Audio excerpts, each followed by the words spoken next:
Salut tout le monde. Bon, là vous voyez que le décor a un poil changé, on n'est pas chez moi, parce qu'on va faire un truc que j'ai toujours rêvé de faire. Ça va être énorme. C'est parti.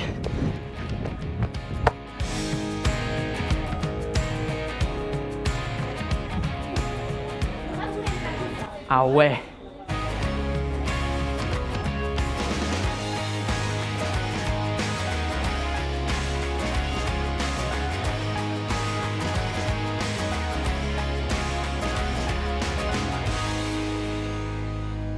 J'ai donc été invité par l'Airspace ici en Belgique à Charleroi pour expérimenter la chute libre en tube avec des vents allant jusqu'à 310 km/h. C'est juste n'importe quoi. Et après il y a des gens qui font des trucs un peu comme ça et c'est juste incroyable.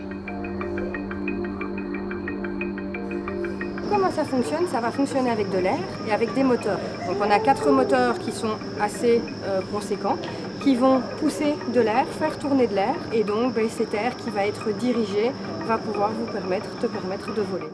La soufflerie fonctionne en boucle. D'un côté, on a 4 turbines qui soufflent de l'air très fort, et de l'autre, on a le tube dans lequel on vole. Le vent ainsi créé tourne dans la boucle, mais est recyclé grâce à des entrées d'air en haut du bâtiment. Ça fonctionne comme un vase.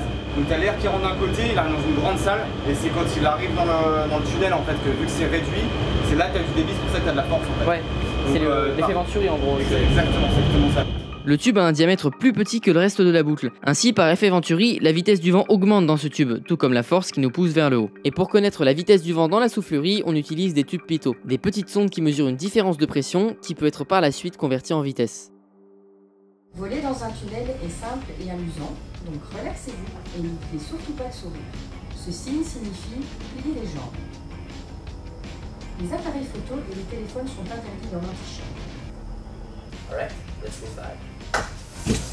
En bas, sur une pancarte, j'ai vu écrit 10 T. Est-ce que c'est vraiment 10 tonnes de poussée sur les moteurs? Oui, tout à fait. C'est colossal, c'est vraiment une machine énorme. Qui va vraiment permettre de reproduire les conditions d'une chute libre. Donc par exemple, si tu te mets sur le ventre dans le ciel, tu vas chuter à une vitesse de 200 à 220 km/h. Tu vas te mettre en position assise ou tu vas te mettre en position tête en bas. Là, tu vas aller beaucoup plus vite. Il y a des pointes qui peuvent dépasser les 300 km/h. Et donc, pour pouvoir reproduire fidèlement ce qui se passe dans le ciel, eh bien, on doit ajuster la vitesse en fonction de la position que la personne prend, mais aussi également de la taille et de son poids quand il s'agit d'une première fois ou d'un baptême.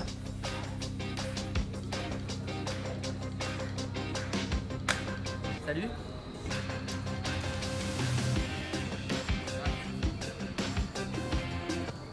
C'est un bon. Ça y est. Dernier mot avant de voler. Allez. Fromage. Let's go.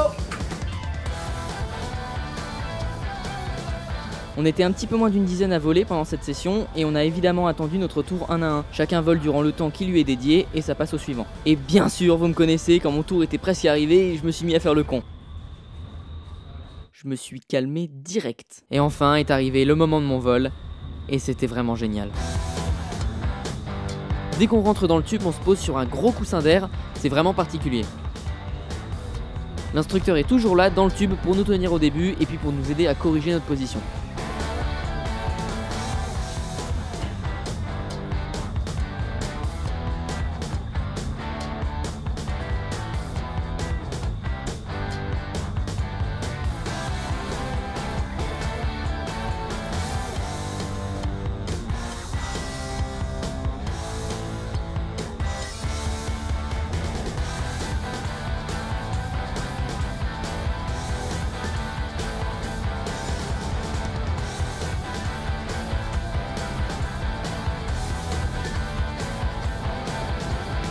Mais alors justement, moi je me demande, est-ce qu'il y a une différence de sensation entre ici le simulateur et une vraie chute libre, ou est-ce que c'est vraiment semblable?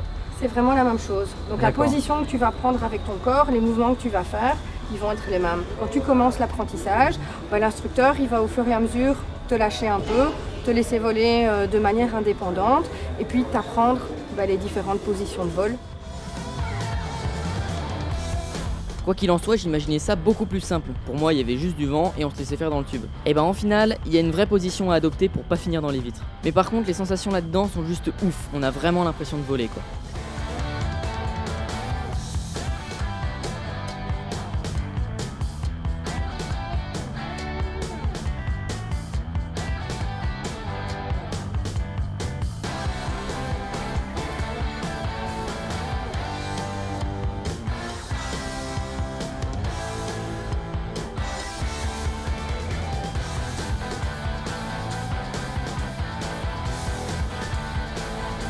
Bref, voler c'était vraiment une expérience incroyable et j'espère que je pourrai recommencer un jour.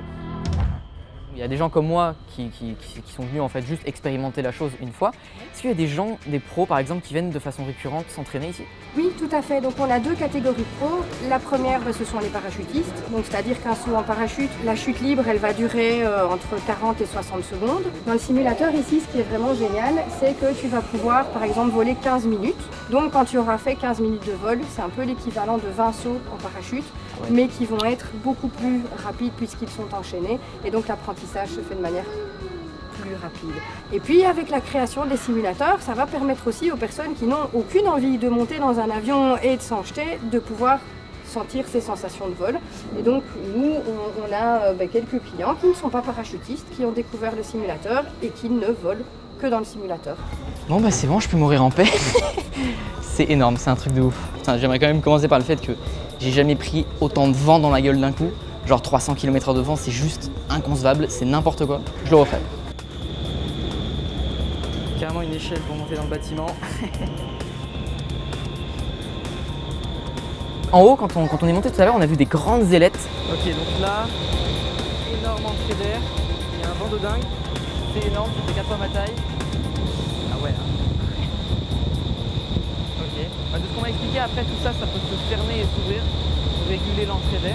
Alors si je rentre dedans, très clairement je me fais aspirer, donc on va éviter. Et c'est vraiment une puissance de ouf.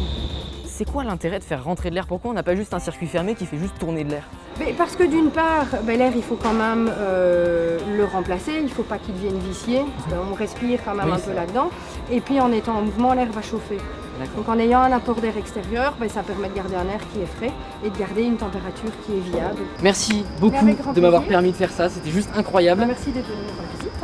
C'était vraiment génial. Un grand merci à Eddy, le gérant d'ici, de m'avoir invité à l'Airspace. Je reviendrai avec plaisir. Eh bien, merci beaucoup. Avec plaisir. Merci à tous de m'avoir suivi dans cette expérience. Merci encore à l'Airspace de Charleroi de m'avoir invité pour ces 2 vols. Likez la vidéo si elle vous a plu et abonnez-vous si vous voulez plus de vidéos comme ça. Je vous dis à la prochaine pour d'autres trucs de fou. Salut!